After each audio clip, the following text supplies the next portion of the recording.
Hello guys, তো কেমন আছো তোমরা সবাই? আশা করি সবাই ভালো আছো। তো আজকে আমরা আনতে যাচ্ছি একটা কমান্ড ব্লক। জি হ্যাঁ গাইস, আজকে আমরা কমান্ড ব্লক আইনে দেখাবো তোমাদের, এমনকি কমান্ড ব্লক কিভাবে নিতে হয় সেটাও দেখাবো। তো লেটস স্টার্ট।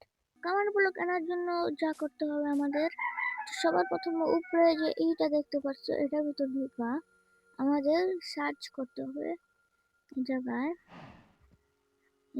লিখবা স্ল্যাশ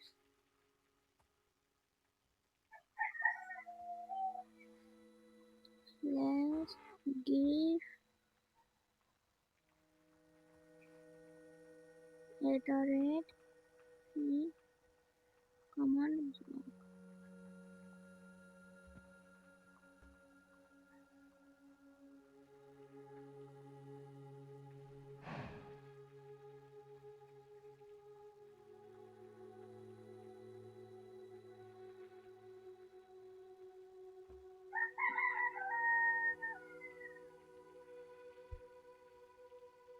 এটা সার্চ দেওয়ার পরে আপনাদের হাতে এসে পড়বে, এই যে দেখতে পাচ্ছেন।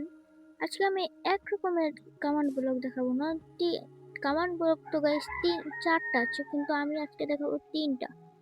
তো সবার প্রথমে এটাকে প্রেস করবেন, তারপর এখানে এখানে এখানে একটা লাগিয়ে, এটা তো আমাদের সাধারণ কমান্ড ব্লক থাকবে। তারপরে এটাতে ঢুকা এই জায়গায় এটা দিয়ে দিবেন, আর এটার ভেতর ঢুকা এটা দিয়ে দিবেন। তো গাইস আমাদের ভিডিওটা এখানেই রইলো, কারণ আজকের ভিডিওটা শুধু কমান্ড ব্লক দেখানোরই। তো পরের ভিডিওতে আমি আরেকটা হিডেন একটা ব্লকের কথা বলবো, যেটার নাম আগে থেকে বলে রাখলাম, স্ট্রাকচার ব্লক। তো আজকের ভিডিওটা এখানেই রইলো, আর ভিডিওটা ভালো লাগলে একটা লাইক এন্ড সাবস্ক্রাইব করে দিও চ্যানেলটাকে প্লিজ। তো আজকের ভিডিও এখানেই রইলো, আশা করি ভিডিওটা ভালো লাগছে। Okay bye.